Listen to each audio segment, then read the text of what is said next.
Oh, hello. It's later in the day. I'm a little tired, so I don't know. Sorry about that. But anyway, love you girls. Talk to you. Let's see. Today I wanted to talk to you about this question: Who are you? That's a good question. Um, and of course, I wrote notes. Kind of most time I write notes and stuff. So, I got to a note that I got here, and you know, recognizing that question is a lifetime journey, really. But right here at the front of it,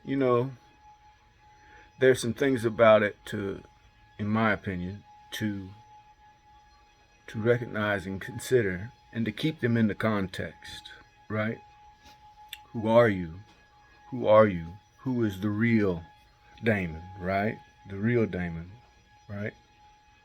Because you know most of the time when people get asked that question, they say, or somebody says, "Who are you?"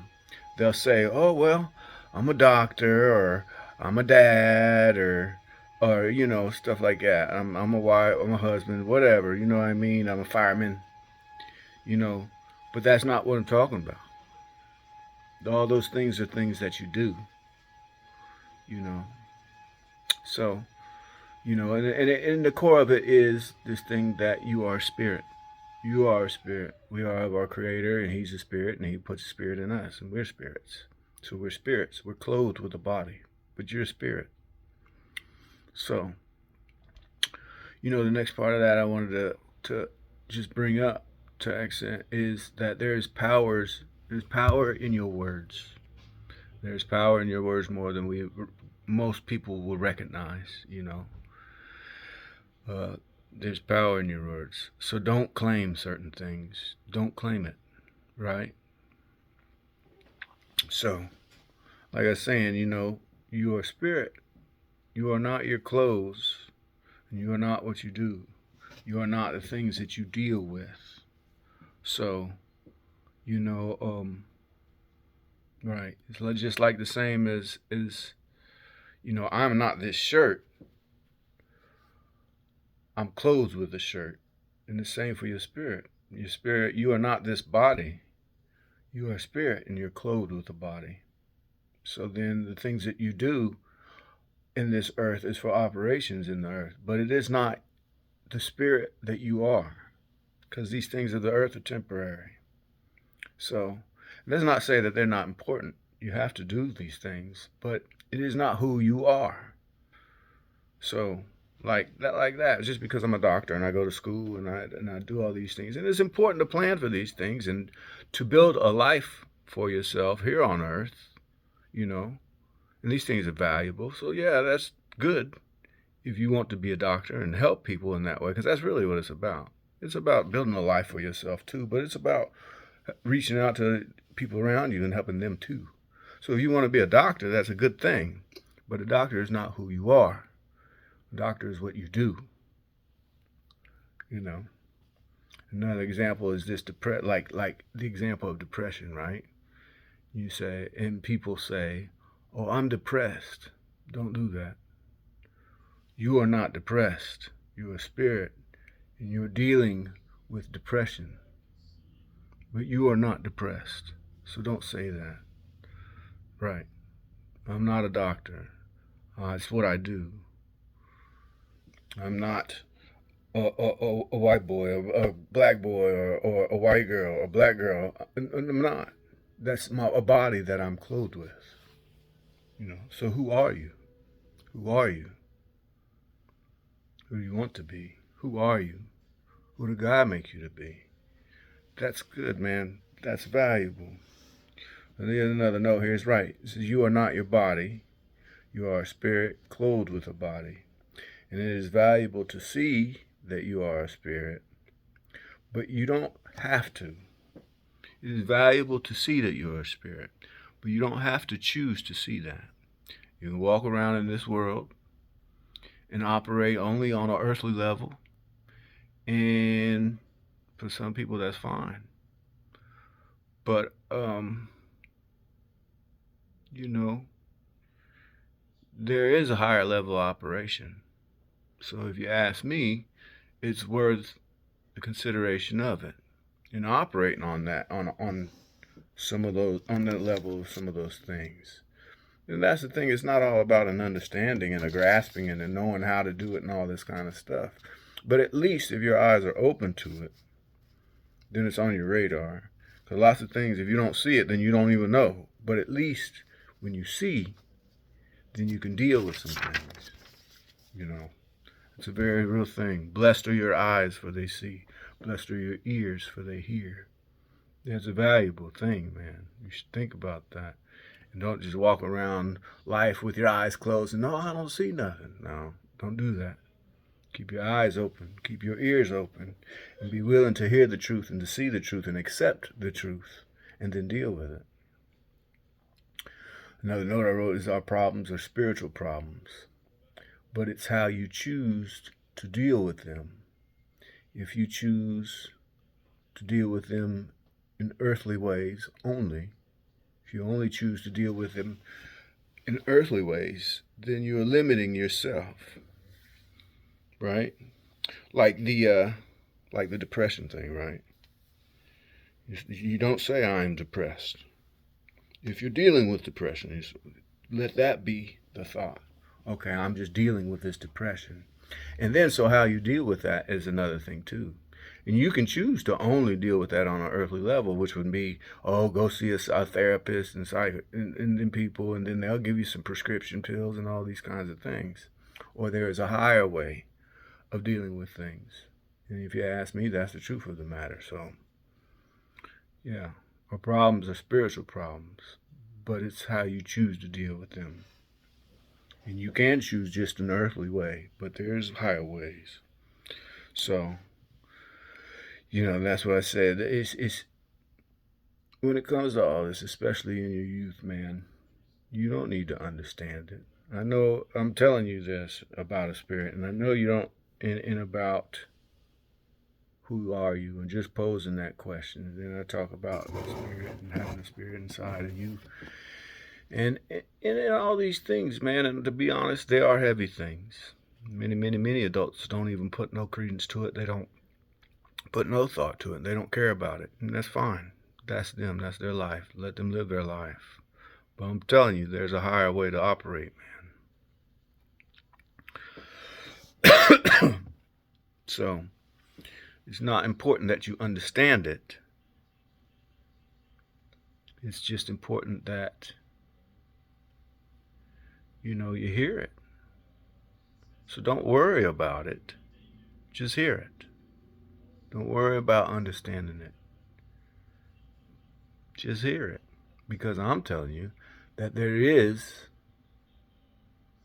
an understanding to it. But when it's time for you to understand it, then the understanding will come. I know, it sounds crazy, don't it? And roundabout, but I'm telling you the truth. So you are a spirit. This world, the next note I said, is not your fault.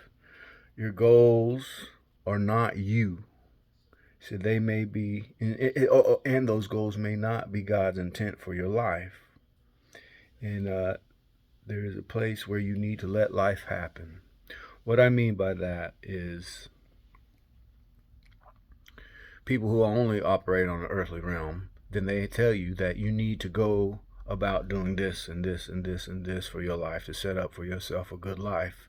And there is places of that is very true. We have to operate, we are both.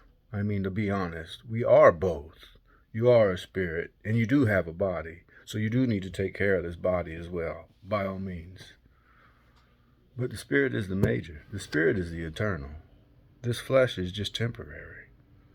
And when we're talking about somebody living a lifetime, in 100 years, then that seems like the all in all of it. But you might not choose to believe those things, but I'm telling you, I believe that there is life after death. And this death is not the end. So, don't put all your eggs in one basket, man. But like I said, don't be too hard on yourself about some of those things when it comes to making these plans and knowing what you want to do and how you got to do it and going out there, because a lot of times those things are taken. They can be a great amount of grief and heartache and disappointment, as well as the being real good and overjoyous about things, but it's still not the end all be all of it. So, I'm not telling you don't have plans, don't have goals. Quite the contrary, I'm telling you, do plan, and work toward things, Okay, if you want to be a soccer player, then you got to practice and you got to build your body and work toward those kinds of things. But just know that if it doesn't go the way that you wanted it to, what you planned in your mind for it to, don't think that that's it. Because like I say, that's not who you are. It's not your spirit. You're not a soccer player. You're not a doctor. Beanie Weenie does all her swimming and cheerleading and all these things, and now she's thinking about college and getting into some of those other things and stuff like that. And she said that something the other day. It's kind of what spurred me to think about this, and then the other talks that I've heard. But yeah, she got to talking about all our cheerleadings and practices and all these things, and she's talking about, well, that's who I am. It's who I am now. And I said, no, it's not. It's not who you are. It's what you do. I hope you see that. I hope you guys can see that.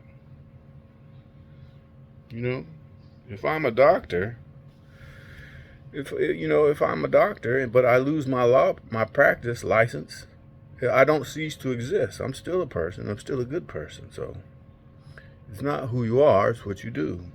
This body ain't who you are. It's your spirit, but you have a body. You're clothed with a body. Like I said, just like I got this shirt on, you got a body on too.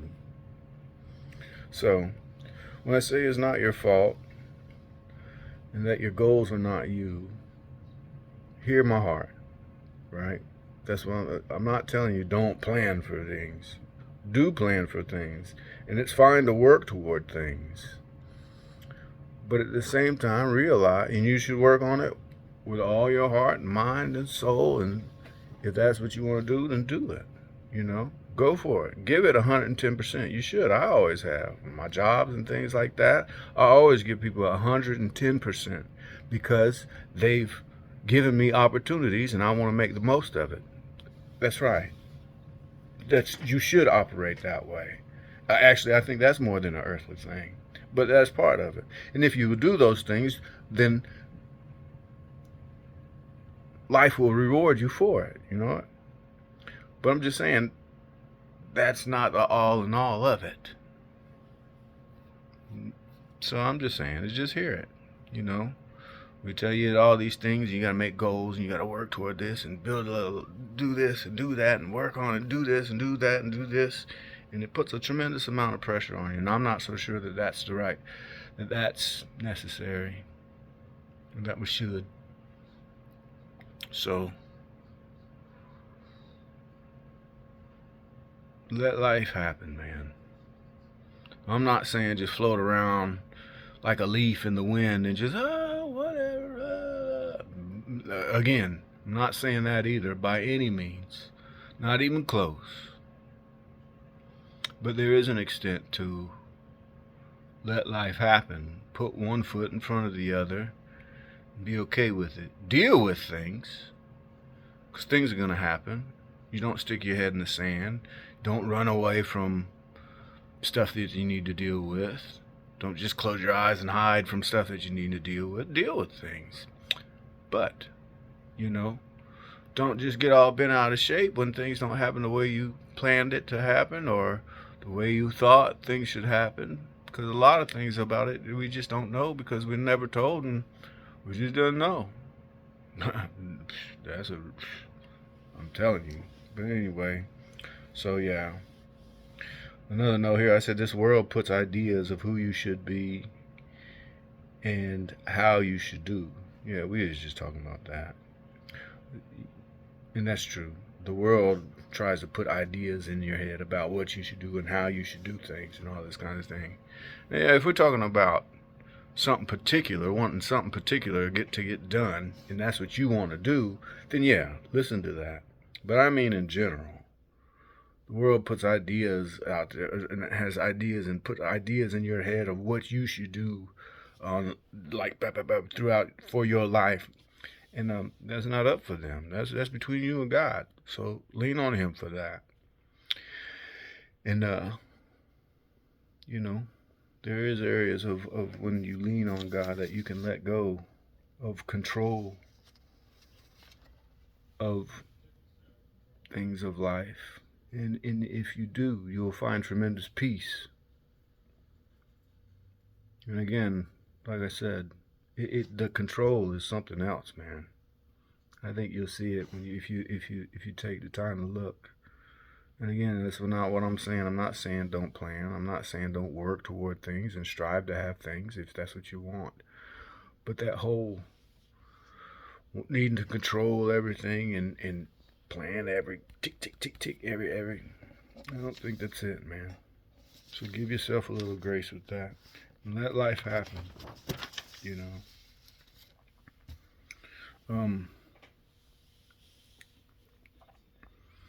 One little final note. Not final. I got two fun, but anyway. Another note it said there is something to our spiritual eyes. Here's something else that's crazy, so it's just crazy old dad, man. But you know, I do believe there's something to it. I think of it as our spiritual eyes, you know. And the more that we operate on this earth realm, our spiritual eyes kind of get callous over like glaucoma, like old people, that white film that develops over old people's eyes, and it makes it hard to see. Look it up, you'll see what I'm talking about, glaucomas, and I see that about the spiritual things too. The longer we're in this earth realm, our eyes do get more and more callous, unless you put an intention on paying attention to the spiritual side of things. We are beings living in two realms at once. You remember Sister Tony? She told us a story a long time ago. It was her niece's son, or niece's kids. So it wasn't her grandkids. It was like her niece's kids. But anyway, the point is, one was a little baby still in a crib, and then the other child was young. I think it was a boy, but he was young, like 2 or 3, maybe 4. So he's old enough to stand and talk on his own. But the point what the story was is that she was coming down the hall, and they were in the room in the bedroom. And as she's coming down the hall, but she didn't come in the doorway or nothing yet, and she could hear him talking. She could hear it. But like I said, the one is a baby in a crib, and then the other one is just a little tiny toddler. And she could hear talking as she was walking to the door, so she stopped and slowed down. So she's eavesdropping, trying to say, what are they talking about? They're little kids. And the little toddler was leaning over to him in the crib saying, he was saying, he said, tell me. He said, man, can you remind me what it was like? Because I'm starting to forget. And that's amazing to me for a little kid, because he's a little kid. And that's one of the things that don't reason out, man. But you know it's true. So, again, like I said, don't worry about it. You know, just hear it. And again, like I said, you can operate on a purely earthly level. And that's between you and God, for real. But I just want to tell you that there is a higher way of operation. Love you guys. Bye.